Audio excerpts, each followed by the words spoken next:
22,304 റാങ്കിന് വരെ government MBBS കിട്ടി. Third ഫേസിൽ ഓരോ കാറ്റഗറിയിലും ആർക്കൊക്കെ ഗവൺമെന്റ് MBBS സീറ്റ് കിട്ടി, BDS കിട്ടി, BAMS കിട്ടി. അങ്ങനെ 15-ാം തീയതിയോടുകൂടി എല്ലാ അലോട്ട്മെന്റ് പ്രോസസ്സുകളും അവസാനിക്കുകയാണ്.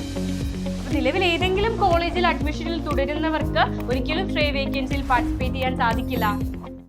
Hi everyone. സോ അങ്ങനെ നമ്മുടെ കേരളയുടെ മെഡിക്കൽ അലൈഡ് കോഴ്സുകളുടെ അലോട്ട്മെന്റ് പ്രോസസ്സുകൾ അതിന്റെ അവസാന ഘട്ടത്തിലേക്ക് കടക്കുകയാണ്. ഇനി ഉള്ളത് തേർഡ് റൗണ്ടും നമ്മുടെ ഏറ്റവും പ്രധാനപ്പെട്ട റൗണ്ടാണ് തേർഡ് റൗണ്ട്.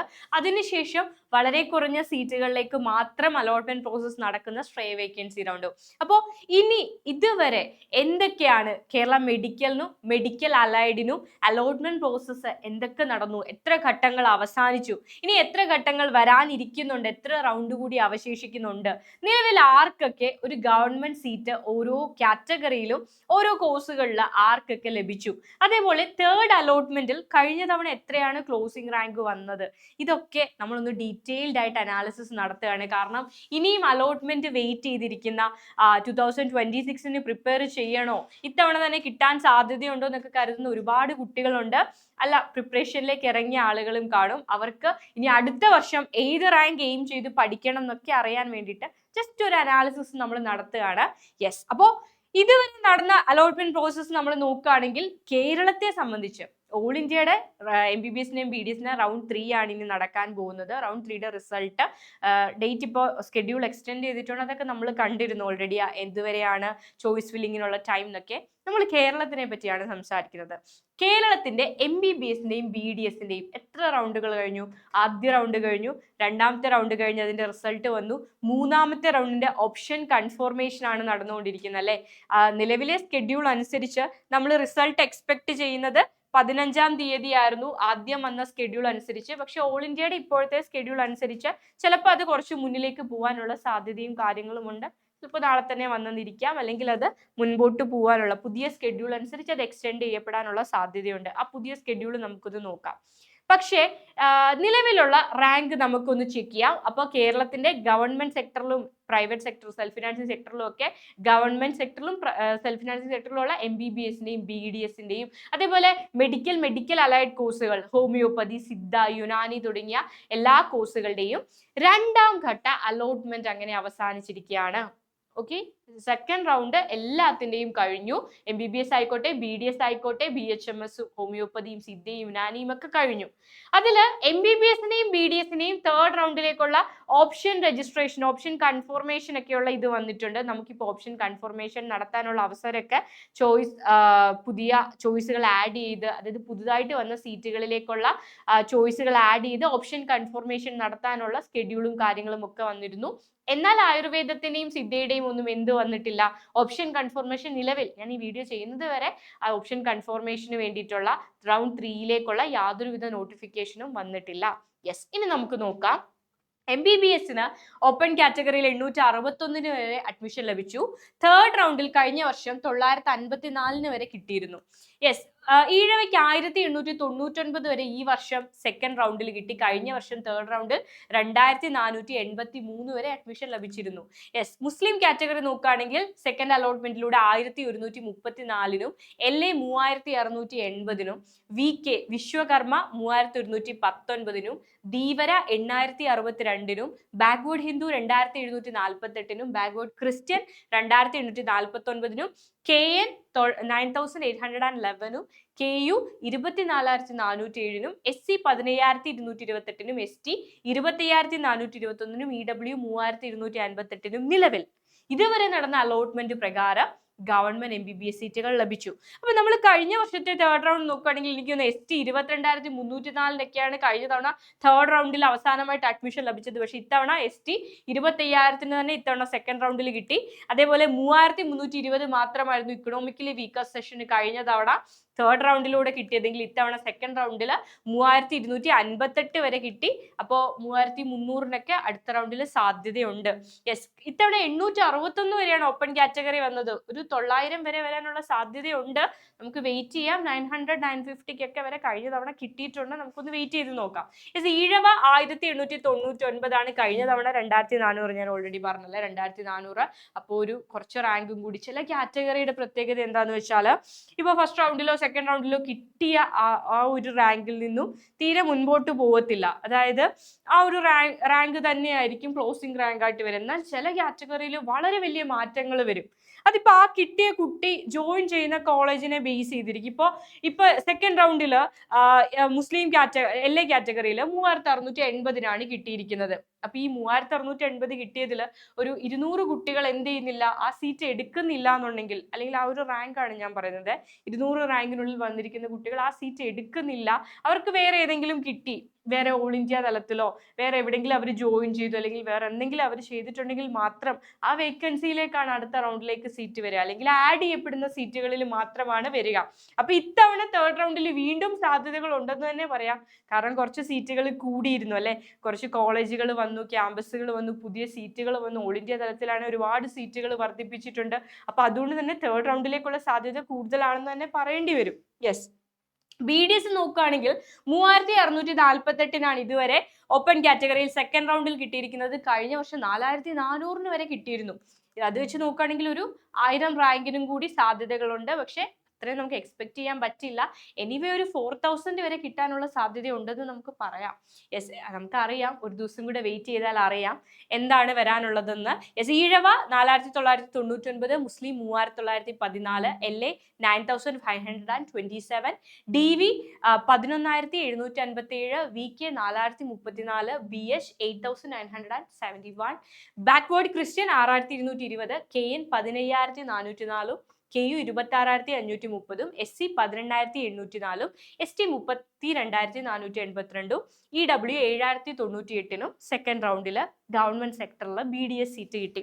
അപ്പോൾ ജസ്റ്റ് അലോട്ട്മെന്റിന്റെ റാങ്ക് പറയാൻ മാത്രമല്ല, വേറെ ഇമ്പോർട്ടന്റ് ആയിട്ടുള്ള ഒരു കാര്യം എന്താണെന്ന് ചോദിച്ചാൽ, ഇപ്പോൾ സ്ട്രേ വേക്കൻസി റൗണ്ട് ആയിരിക്കും തേർഡ് റൗണ്ടിന് ശേഷം നടക്കാം. അതായത് ഇനി വരാനുള്ളത് തേർഡ് റൗണ്ടാണ്. ആദ്യം വരിക കേരള MBBSന്റെയും BDSന്റെയും തേർഡ് റൗണ്ടാണ്. കേരള MBBSും BDSും വന്നതിന് ശേഷം മാത്രമേ എന്ത് വരത്തുള്ളൂ, ഹോമിയോയും സിദ്ധയും യുനാനിയും അങ്ങനത്തെ കോഴ്സുകളൊക്കെ MBBSനും BDSനും ശേഷമേ വരത്തുള്ളൂ. ഉറപ്പാണ്, അതിന് ശേഷം മാത്രമാണ് വരിക. കാരണം അതിന്റെ ഓപ്ഷൻ കൺഫർമേഷൻ പോലും ഇതുവരെ ആയിട്ടില്ല. യെസ്, അപ്പോൾ MBBSന്റെയും BDSന്റെയും സീറ്റുകൾ വന്ന് നിങ്ങൾക്ക് അലോട്ട്മെന്റ് കിട്ടി. അപ്പോൾ അതിനുശേഷം നടക്കുക എല്ലാ അലോട്ട്മെന്റും കഴിഞ്ഞ് എല്ലാ റൗണ്ടും മെയിൻ റൗണ്ടുകളൊക്കെ അവസാനിച്ചതിന് ശേഷം വേക്കൻസി വരുന്ന സീറ്റ്, അത് നമുക്ക് പ്രെഡിക്റ്റ് ചെയ്യാൻ പറ്റില്ല. ചിലപ്പോൾ വളരെ കുറച്ച് സീറ്റുകളായിരിക്കും വരിക. അതിനാണ് സ്ട്രേ വേക്കൻസി റൗണ്ട് നടത്തുക. അപ്പോൾ നിലവിൽ ഏതെങ്കിലും റൗണ്ടിൽ ഫസ്റ്റിലോ സെക്കൻഡിലോ തേർഡിലോ ഏതെങ്കിലും ഒരു കോളേജിൽ MBBSോ BDSോ പഠിച്ചുകൊണ്ടിരിക്കുന്ന കുട്ടികൾക്ക് അഡ്മിഷൻ എടുത്ത കുട്ടികൾക്ക് ഒരിക്കലും സ്ട്രേ വേക്കൻസിയിൽ പാർട്ടിസിപ്പേറ്റ് ചെയ്യാൻ പറ്റില്ല എന്ന് കരുതി തേർഡ് റൗണ്ട് വരുമ്പോഴത്തേക്ക് എനിക്ക് സീറ്റ് വേണ്ട, ഞാൻ സ്ട്രേ വേക്കൻസിയിൽ ഞാൻ ആഗ്രഹിച്ച കോളേജ് കിട്ടുമോ എന്നൊക്കെ പോയിട്ട് നമുക്ക് നോക്കാൻ പറ്റില്ല. ഒരിക്കലും നിങ്ങൾക്ക് എന്ത് ചെയ്യാം, അങ്ങനെ നിങ്ങൾ കരുതരുത്. ചിലപ്പോൾ വളരെ കുറച്ച് സീറ്റുകളായിരിക്കും. ചില ക്യാമ്പസിൽ ചിലപ്പോൾ വേക്കൻസി വരണം എന്നില്ലായിരിക്കും. ചിലരുടെ 1-2 വേക്കൻസി ആയിരിക്കും. അതൊന്നും നമുക്ക് പറയാൻ പറ്റില്ല. വളരെ വാല്യുബിൾ ആയിട്ടുള്ള സീറ്റുകളാണ്. അതുകൊണ്ട് തന്നെ കുട്ടികൾ അത് ഉപേക്ഷിക്കാനുള്ള സാധ്യത കുറവാണ്. ഓക്കെ, നമുക്ക് പ്രെഡിക്റ്റബിൾ അല്ല, നമുക്ക് നോക്കാം. സ്ട്രേ വേക്കൻസിയിൽ എത്ര സീറ്റുകളാണ് ഒഴിവ് വരുന്നതെന്നൊക്കെ ഉള്ളത് കാണിക്കും. യെസ്, അതിനനുസരിച്ച് നമുക്ക് ആവശ്യമുള്ള എല്ലാ സീറ്റുകളിലേക്കും നമ്മുടെ പ്രയോറിറ്റി ഓർഡർ അനുസരിച്ച് നിങ്ങൾക്ക് സ്ട്രേ വേക്കൻസിയിൽ അപ്ലൈ ചെയ്യാനായിട്ട് സാധിക്കും. അപ്പൊ നിലവിൽ ഇപ്പൊ ഏതെങ്കിലും കോളേജിൽ നിങ്ങൾ MBBSനോ BDSനോ സെൽഫ് ഫിനാൻസിങ് ആയിക്കോട്ടെ, ഏത് സെക്ടറിലും ആയിക്കോട്ടെ, നിങ്ങൾ അഡ്മിഷൻ എടുത്തിട്ടുണ്ടെങ്കിൽ എന്ത് ചെയ്യാൻ പറ്റില്ല, നിങ്ങൾക്ക് സ്ട്രേ വേക്കൻസിയിലേക്ക് പാർട്ടിസിപ്പേറ്റ് ചെയ്യാൻ പറ്റില്ല. നിങ്ങളിപ്പോൾ പഠിച്ചുകൊണ്ടിരിക്കുകയാണെങ്കിൽ ഒരിക്കലും നിങ്ങളെ സ്ട്രേ വേക്കൻസി റൗണ്ടിലേക്ക് കൺസിഡർ ചെയ്യത്തില്ല. അതുപോലെ കഴിഞ്ഞ തവണ സ്ട്രേ വേക്കൻസിയുടെ നോട്ടിഫിക്കേഷൻ വന്ന സമയത്ത് തേർഡ് റൗണ്ടിൽ അഡ്മിഷൻ കിട്ടിയവരെയും അലോട്ട്മെന്റ് കിട്ടിയവരെയും പാർട്ടിസിപ്പേറ്റ് ചെയ്യിക്കില്ല എന്നുള്ളൊരു ഇതുണ്ടായിരുന്നു. അപ്പോൾ ഇത്തവണത്തെ സ്ട്രേ വേക്കൻസിയുടെ വരുമ്പോൾ മാത്രമേ ആർക്കൊക്കെ പാർട്ടിസിപ്പേറ്റ് ചെയ്യാമെന്ന് നമുക്ക് പറയാനായിട്ട് സാധിക്കൂ. എനിവേ ഒരു കാര്യം ഉറപ്പാണ്, റൗണ്ട് 1ലോ 2ലോ 3ലോ അഡ്മിഷൻ എടുത്ത് അത് കണ്ടിന്യൂ ചെയ്യുന്ന ആൾക്കാരെ ഒരിക്കലും സ്ട്രേയിലേക്ക് കൺസിഡർ ചെയ്യില്ല. ഓക്കെ, ആ ഒരു കാര്യം നമുക്ക് കൺഫേം ആയിട്ട് അറിയാം. പിന്നെ കഴിഞ്ഞ വർഷം നോക്കുകയാണെങ്കിൽ ഈ ഒരു ഇന്ന സമയത്തിനുള്ളിൽ ഇന്ന ഡേറ്റിനുള്ളിൽ ക്വിറ്റ് ചെയ്ത കുട്ടികൾക്കൊക്കെ സ്ട്രേയിൽ പങ്കെടുക്കാമായിരുന്നു, സ്ട്രേ വേക്കൻസിയിൽ. അതെന്തൊക്കെയാണെന്നുള്ളത് അറിയണമെങ്കിൽ ഇത്തവണത്തെ സ്ട്രേയുടെ നോട്ടിഫിക്കേഷനും കാര്യങ്ങളും ഒക്കെ വരണം. യെസ്. ഇനി ഹോമിയോപ്പതി നോക്കുകയാണെങ്കിൽ ഓപ്പൺ കാറ്റഗറിയിൽ ഗവൺമെന്റ് ആണ് ഹോമിയോപ്പതി ഞാൻ പറയുന്നത്. 13,539 വരെ നിലവിൽ കിട്ടിയിട്ടുണ്ട്. ഈഴവ 15,485 മുസ്ലിം 14,905 LA 21,269 DV 29,484 VK 16,094 BH 16,526 അതേപോലെ KN 26,015 SC 26,038 ST 40,133 EW 22,357 നിലവിൽ അഡ്മിഷൻ കിട്ടിയിട്ടുണ്ട് ഹോമിയോപ്പതിക്ക്. നമ്മൾ കഴിഞ്ഞ വർഷം നോക്കുകയാണെങ്കിൽ, കഴിഞ്ഞ വർഷത്തെ തേർഡ് ഫേസ് വെച്ച് നോക്കുകയാണെങ്കിൽ 17,298 വരെയാണ് ജനറൽ കാറ്റഗറിക്ക് കിട്ടിയിരിക്കുന്നത്. 20,917 വരെ ഈഴവയ്ക്ക് ലഭിച്ചു. 18,945 വരെ മുസ്ലിം കാറ്റഗറിയിൽ കിട്ടി. 25,122 LAക്ക്. 33,020 DV. VK 20,947. BH 22,557. BX 18,745. KN 37,950. KU 37,020. SC 26,790. ST 28,776. Economically weaker session 26,744 വരെയാണ് കഴിഞ്ഞ വർഷം അഡ്മിഷൻ കിട്ടിയത്. അതേപോലെ BVS നോക്കുക, ഒരുപാട് കുട്ടികൾ വെറ്റിനറി ചെയ്യാനായിട്ട് ആഗ്രഹിക്കുന്നുണ്ട്. ഈ വർഷം നമ്മൾ നോക്കുകയാണെങ്കിൽ 4,003 വരെ ഓപ്പൺ കാറ്റഗറിയിൽ ഗവൺമെന്റ് സീറ്റ് കിട്ടിക്കഴിഞ്ഞു. അതേപോലെ ഈഴവ 4,892 കിട്ടി. മുസ്ലിം 4,774 കിട്ടി. LA 7,347 കിട്ടി. DV 14,221 കിട്ടി. VK 5,464 BH 7,764 BX 6,444 KN 16,818 KU 27,000 റാങ്കോളം. അതേപോലെ SC 18,000 റാങ്കോളം. ST 30,000-ഓളം. IW 55,300-ഓളം റാങ്കിനും ഇത്തവണ സെക്കൻഡ് അലോട്ട്മെന്റിലൂടെ കിട്ടിക്കഴിഞ്ഞു. കഴിഞ്ഞ തവണത്തെ തേർഡ് നമ്മൾ നോക്കുകയാണെങ്കിൽ BVSC ജനറലിന് 5,300 വരെ കിട്ടിയിട്ടുണ്ട്. 5,313 വരെ കഴിഞ്ഞ തവണ കിട്ടിയിട്ടുണ്ട്. അതുപോലെ ഈഴവ 6,621 വരെ കിട്ടിയിട്ടുണ്ട്. മുസ്ലിം 6,514 വരെ കിട്ടിയിട്ടുണ്ട്. LA 10,120 വരെ കിട്ടിയിട്ടുണ്ട്. DV ധീവര 8,970 വരെ കിട്ടിയിട്ടുണ്ട്. VK 12,758 വരെയും BH 8,815 വരെയും ബാക്ക്വേർഡ് ക്രിസ്ത്യൻ 7,487 വരെയും KN 18,906 വരെയും കുടുംബി ആൻഡ് റിലേറ്റഡ് കമ്മ്യൂണിറ്റീസ് 24,333 വരെയും ST 17,394 വരെയും ST 25,511 വരെയും EW 9,493 വരെയും കഴിഞ്ഞ തവണ തേർഡ് അലോട്ട്മെന്റിലൂടെ അഡ്മിഷൻ ലഭിച്ചിരുന്നു. അതേപോലെ ഓരോ കോഴ്സുകളുടെയും അഗ്രികൾച്ചർ നോക്കുകയാണെങ്കിൽ ഓപ്പൺ കാറ്റഗറി 10,000 വരെ കിട്ടിയിരുന്നു. ഈഴവ 13,000 വരെ കിട്ടിയിരുന്നു. മുസ്ലിം 12,000 വരെ കഴിഞ്ഞ തവണ കിട്ടിയിരുന്നു. LA 19,000 വരെ വന്നിരുന്നു. DV 17,000. VK 11,980 വിച്ച് മീൻസ് 12,000 റാങ്കിനോട് അടുപ്പിച്ച് വന്നിരുന്നു. BH 13,437 വരെ വന്നിരുന്നു. ബാക്ക്വേർഡ് ക്രിസ്ത്യൻ 20,842 വരെ വന്നിരുന്നു. KN 20,057 വരെയും KU 31,352 വരെയും ST 26,135 വരെയും EW 17,738 വരെയും കഴിഞ്ഞ വർഷം കിട്ടിയിരുന്നു. അപ്പൊ ഇത്തവണ മാറ്റം വന്നിരിക്കുന്ന നമ്മൾ നോക്കുകയാണെങ്കിൽ ST 26,000 വരെ ഇതുവരെ കിട്ടിയിട്ടുള്ളൂ. കഴിഞ്ഞ വർഷം 32,000 വരെ കിട്ടിയിരുന്നു. അതേപോലെ ഇക്കണോമിക്കലി വീക്കർ സെഷൻ 14,000 വരെയാണ് ഈ വർഷം കിട്ടിയത്. കഴിഞ്ഞ വർഷം 17,000 വരെ കിട്ടിയിരുന്നു. ഓക്കെ, കൂടുതൽ കിട്ടിയിരുന്നു. ST കാറ്റഗറി നമ്മൾ നോക്കുകയാണെങ്കിൽ ഇത്തവണയാണ് കൂടുതൽ വന്നിരിക്കുന്നത്. 32,000 സെക്കൻഡ് റൗണ്ടിൽ തന്നെ കിട്ടി. കഴിഞ്ഞ തവണ തേർഡ് റൗണ്ടിൽ 26,000 വരെ കിട്ടിയിട്ടുണ്ടായിരുന്നുള്ളൂ. അതേപോലെ SC 21,000 വരെയായിരുന്നു കഴിഞ്ഞ വർഷം കിട്ടിയിരുന്നത്. ഇത്തവണ 20,000 വരെയാണ് സെക്കൻഡ് റൗണ്ടിൽ വന്ന് നിൽക്കുന്നത്. KU 34,000 വരെയാണ് ഇത്തവണ കിട്ടിയിരിക്കുന്നത്. കഴിഞ്ഞ വർഷം KUന് 31,000 മാത്രമേ തേർഡ് റൗണ്ടിൽ കിട്ടിയിട്ടുള്ളൂ. അപ്പൊ ചില കാറ്റഗറിയിൽ ചില റാങ്ക് കുറച്ചും കൂടി അധികം വന്നിട്ടുണ്ട്. ചില കാറ്റഗറിയിൽ കഴിഞ്ഞ തവണ കിട്ടിയത്രയും വന്നിട്ടില്ല, റാങ്ക് ഇത്തവണ വന്നിട്ടില്ല. എനിവേ ഇത്രയുമാണ് സെക്കൻഡ് അലോട്ട്മെന്റിന്റെ ഇത്തവണത്തെ ഇതുവരെയുള്ള അവസ്ഥ എന്ന് പറയുന്നത്. ഇനി മെയിൻ ആയിട്ട് നമുക്ക് വരാനുള്ളത് ഒരു റൗണ്ടാണ്, തേർഡ് റൗണ്ട്. ഇനി നിങ്ങളുടെ കുറച്ച് സംശയങ്ങൾക്കുള്ള മറുപടി തരികയാണ്. ഇപ്പോൾ സ്ട്രേ വേക്കൻസി റൗണ്ടിൽ നിലവിൽ ഫസ്റ്റിലോ സെക്കൻഡിലോ തേർഡിലോ ഒക്കെ അഡ്മിഷൻ എടുത്ത് കണ്ടിന്യൂ ചെയ്യുന്നവരെ സ്ട്രേയിൽ കൺസിഡർ ചെയ്യില്ല എന്ന് പറഞ്ഞു. അപ്പോൾ നിങ്ങൾ ഇപ്പോൾ ആയുർവേദത്തിനോ സിദ്ധയിലോ യുനാനിയിലോ ഒക്കെയാണ് അഡ്മിഷൻ എടുത്ത് നിൽക്കുന്നതെന്ന് വിചാരിക്കുക.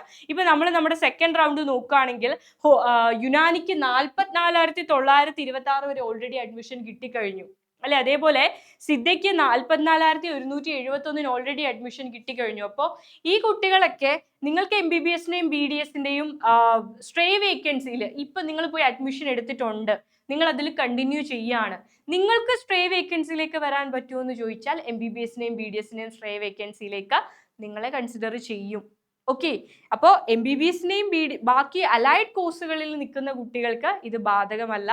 അപ്പോൾ MBBS-ന്റെയും BDS-ന്റെയും ഫസ്റ്റ് റൗണ്ടിലോ സെക്കൻഡ് റൗണ്ടിലോ തേർഡ് റൗണ്ടിലോ ഏതെങ്കിലും കോളേജിൽ അഡ്മിഷൻ കണ്ടിന്യൂ ചെയ്യുന്നവരെ അതിൻ്റെ സ്ട്രെയിൽ കൺസിഡർ ചെയ്യില്ല. എന്നാൽ അലൈഡ് കോഴ്സുകളുടെ അലോട്ട്മെന്റ് വേറെ തന്നെ നടന്നുകൊണ്ടിരിക്കുകയാണ് അല്ലെ. അതുകൊണ്ട് തന്നെ അത് ഇതുമായിട്ട് ബന്ധമില്ല. നിങ്ങളെ എവിടെ കൺസിഡർ ചെയ്യും, ഇവിടുത്തെ സ്ട്രെയിൽ കൺസിഡർ ചെയ്യുന്നതായിരിക്കും. അതേപോലെ ഇനി ഒരുപാട് നോട്ടിഫിക്കേഷനും കാര്യങ്ങളും ഒക്കെ വരാനുണ്ട്. ഓപ്ഷൻ കൺഫർമേഷൻ ആയിക്കോട്ടെ, അല്ലെങ്കിൽ ഇനി ക്വിറ്റ് ചെയ്യണമെങ്കിൽ MCCയുടെ വെബ്സൈറ്റിലൊക്കെ ഇന്ന റൗണ്ടിൽ അഡ്മിഷൻ കിട്ടിയവർക്ക് ക്വിറ്റ് ചെയ്യാനുള്ള ഓൾ ഇന്ത്യയുടെ പറയുകയാണെങ്കിൽ സെക്യൂരിറ്റി ഡെപ്പോസിറ്റ് നഷ്ടപ്പെടുത്തിക്കൊണ്ട് ക്വിറ്റ് ചെയ്യാനുള്ള ഓപ്പർച്യൂണിറ്റീസ് ഒക്കെ വരും. അവിടെ നിങ്ങൾ ക്വിറ്റ് ചെയ്തില്ലെങ്കിൽ എന്താ പ്രശ്നം എന്ന് ചോദിച്ചാൽ ചിലപ്പോൾ നിങ്ങളെ കേരളയുടെ സ്ട്രെയിലൊന്നും പരിഗണിക്കില്ല.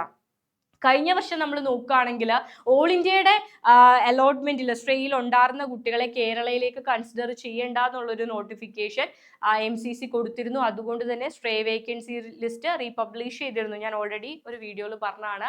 സ്ട്രേ വേക്കൻസി ലിസ്റ്റ് വന്നതിന് ശേഷം ഓൾ ഇന്ത്യയുടെ ഈ ഒരു നോട്ടിഫിക്കേഷൻ വന്നതോടെ ആ ലിസ്റ്റ് ക്യാൻസൽ ചെയ്ത് റദ്ദ് ചെയ്ത് പുതിയൊരു ലിസ്റ്റ് പബ്ലിഷ് ചെയ്യുക ചെയ്തിട്ടുണ്ട്. അപ്പോൾ അതൊക്കെ നോട്ടിഫിക്കേഷനും കാര്യങ്ങളും വരും. നമ്മൾ കുറച്ചും കൂടി എന്തായിരിക്കണം, കുറച്ചും കൂടി വിജിലൻ്റ് ആയിട്ട് ആ ഒരു കാര്യങ്ങളൊക്കെ ശ്രദ്ധിക്കണം. യെസ്, ഇനിവേ ഏറ്റവും പ്രധാനപ്പെട്ട ഘട്ടം നടക്കാൻ പോവാണ്. അലോട്ട്മെന്റ് നാളെയും മറ്റന്നാളും ഒക്കെ ആയിട്ട് വരുന്നതാണ് നിലവിലെ സ്കെഡ്യൂൾ. കേരളയുടെ സ്കെഡ്യൂൾ അനുസരിച്ച് നമ്മൾ എക്സ്പെക്ട് ചെയ്യുന്നത്. പക്ഷേ ഓൾ ഇന്ത്യയുടെ പുതിയൊരു സ്കെഡ്യൂൾ വന്നിട്ടുണ്ട്. ആ ഒരു സ്കെഡ്യൂൾ അനുസരിച്ച് സ്റ്റേറ്റ് കൗൺസിലിംഗ് നടക്കുക 10 ഒക്ടോബർ മുതൽ 27 ഒക്ടോബർ വരെയാണ്. ആൻഡ് ജോയിനിങ് ഡേറ്റ് ലാസ്റ്റ് എന്ന് പറയുന്നത് November 1 ആണ്. പക്ഷെ നിലവിൽ കേരളത്തിന്റെ നമുക്ക് തന്നിരിക്കുന്നത് അനുസരിച്ച് 15-ാം തീയതി പ്രൊവിഷണൽ അലോട്ട്മെന്റ് വരും എന്നാണ് പറഞ്ഞിരിക്കുന്നത്. പക്ഷേ ഓൾ ഇന്ത്യയുടെ പുതിയൊരു സ്കെഡ്യൂൾ നിലവിൽ ഇന്നലെ വന്നിട്ടുണ്ട്. അതനുസരിച്ചാണെങ്കിൽ ചിലപ്പോൾ കുറച്ചും കൂടി നമ്മൾ എക്സ്പെക്ട് ചെയ്തൊരു ഡേറ്റിൽ ചിലപ്പോൾ തേർഡ് റൗണ്ട് വരണം എന്നില്ല, അറിയില്ല. വന്നാൽ ഉടനെ അത് അപ്ഡേറ്റ് ചെയ്ത് നിങ്ങളിലേക്ക് എത്തിക്കുന്നതായിരിക്കും. യെസ്, അപ്പോൾ പുതിയൊരു സ്കെഡ്യൂൾ വന്നിട്ടുണ്ട്. ഓൾ ഇന്ത്യയിൽ ഇപ്പോഴും അവസരം നമുക്കുണ്ട് 16 വരെ. യെസ്, റൗണ്ട് 3യുടെ ചോയ്സ് ലോക്കിംഗ് എന്ന് പറയുന്നത് 18 വരെയാണെന്ന് തോന്നുന്നു, 16 ആണെന്ന് തോന്നുന്നു പ്രോപ്പർ ഡേറ്റ്. കഴിഞ്ഞ വീഡിയോയിൽ നമ്മൾ കറക്റ്റ് ആയിട്ട് പറഞ്ഞിട്ടുണ്ട് കേട്ടോ. ഓൾ ഇന്ത്യയുടെ ചോയ്സ് ഫില്ലിംഗ് എന്ന് വരെയാണുള്ളത്, 16 ആണ് എൻ്റെ ഓർമ്മയിൽ. യെസ്, എനിവേ അതൊന്ന് ചെക്ക് ചെയ്തോളുക. ഓൾ ഇന്ത്യക്ക് ഇനിയും അവസരങ്ങളുണ്ട്. കാരണം പുതിയ സീറ്റൊക്കെ അവിടെ ആഡ് ചെയ്തിട്ടുണ്ട്. ആ സീറ്റിലേക്ക് കൂടി നിങ്ങൾക്ക് ചോയ്സ് ഫില്ലിംഗ് നടത്താൻ വേണ്ടിയിട്ടാണ് ഓൾ ഇന്ത്യയുടെ ഡേറ്റ് എക്സ്റ്റെൻഡ് ചെയ്തിരിക്കുന്നത്. MBBS-നെയും BDS-നെയും ഡേറ്റ് എക്സ്റ്റെൻഡ് ചെയ്തിരിക്കുന്നത്. അപ്പോൾ ഇത്രയും കാര്യങ്ങളാണ് ഇപ്പോൾ അലോട്ട്മെന്റ് പ്രോസസ്സിൽ നടന്നുകൊണ്ടിരിക്കുക. എനിവേ അലോട്ട്മെന്റ് പ്രോസസ്സ് എൻഡ് ചെയ്യുന്നത് ഒരു November 15 കൂടിയാണെന്നാണ് പറഞ്ഞിരിക്കുന്നത്. അതോടെ ഈ വർഷത്തെ എല്ലാ അലോട്ട്മെന്റ് പ്രോസസ്സും എല്ലാ സാധ്യതകളും അവസാനിക്കുകയാണ്. ബട്ട് ഡോണ്ട് വറി, നമുക്ക് ചിലപ്പോൾ കുറച്ച് 1-2 മാർക്ക് വ്യത്യാസത്തിലൊക്കെ നിങ്ങൾ ആഗ്രഹിക്കുന്ന സീറ്റ് കിട്ടാത്ത ആൾക്കാരുണ്ടായിരിക്കും. വിഷമിക്കരുത്, നമ്മളുടെ മുന്നിൽ ഇനിയും അവസരമുണ്ട്. ഏറ്റവും ടഫസ്റ്റ് ആയിട്ടുള്ള ഒരു നീറ്റ് എക്സാം എഴുതിയ ആളുകളാണ് നമ്മൾ. സോ അടുത്ത നീറ്റ് എക്സാം നമുക്ക് എന്തായാലും അതിലും ഈസി ആയിരിക്കാൻ തന്നെയാണ് സാധ്യത. അപ്പോൾ ഒരു ഫെബ്രുവരിയോടുകൂടി 2026 നീറ്റിൻ്റെ നോട്ടിഫിക്കേഷനും കാര്യങ്ങളും ഒക്കെ വരും. സോ നമ്മുടെ മുന്നിൽ വളരെ കുറച്ച് ദിവസങ്ങൾ മാത്രമേ ഉള്ളൂ.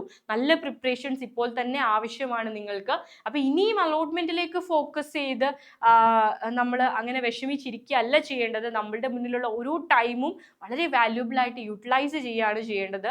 എനിവേ ഇനി വരും 1-2 ദിവസത്തിനുള്ളിൽ തന്നെ കേരളത്തിലെ എല്ലാ സാധ്യതകളും നമുക്ക് മനസ്സിലാക്കാൻ സാധിക്കും. ഒന്നിൻ്റെയും അവസാനമല്ല മക്കളെ. നമ്മൾ ഹാർഡ് വർക്ക് ചെയ്തിട്ടുണ്ട്, അതിൻ്റെ റിസൾട്ട് നമുക്ക് കിട്ടും. ചിലപ്പോൾ ഒരു വർഷം കഴിഞ്ഞിട്ടായിരിക്കും. ഒന്നുകൂടി നമ്മൾ അതിന് വേണ്ടിയിട്ട് കുറച്ചും കൂടി എഫേർട്ട് എടുക്കേണ്ടതായിട്ട് വരും. എനിവേ അതിൽ വിഷമിക്കരുത്. ഹാർഡ് വർക്ക് നിങ്ങൾ ചെയ്തിട്ടുണ്ടെങ്കിൽ അതിൻ്റെ ഫലം ഉറപ്പായിട്ടും കിട്ടും. നമ്മൾ ആഗ്രഹിക്കുന്ന ആ ഒരു ഡെസ്റ്റിനേഷനിലേക്ക് എത്തുക എന്നുള്ളതാണ്. എത്ര നാൾ വർക്ക് ചെയ്തു എന്നുള്ളതല്ല. നിങ്ങളിപ്പോൾ കാലിക്കറ്റിലോ ട്രിവാൻഡ്രത്തോ അല്ലെങ്കിൽ തൃശ്ശൂരോ മെഡിക്കൽ കോളേജിൽ പോകാൻ ആഗ്രഹിക്കുന്നുണ്ടെങ്കിൽ അവിടെ എത്തുക എന്നുള്ളതാണ് അൾട്ടിമേറ്റ് ആയിട്ട് നമ്മുടെ ലക്ഷ്യം. ഇസ് എനിവേ, അപ്പോൾ ഇനി വളരെ കുറച്ച് ദിവസങ്ങളാണ് അടുത്ത നീറ്റ് എക്സാമിന് നമ്മുടെ മുന്നിലുള്ളത്. വളരെ സ്ട്രോങ് ആയിട്ട് സ്ട്രാറ്റജിക് ആയിട്ട് തന്നെ മൂവ് ചെയ്യുക, നന്നായിട്ട് പഠിക്കുക, ഹാർഡ് വർക്ക് ചെയ്യുക, സ്മാർട്ട് വർക്ക് ചെയ്യുക. All the very best. By.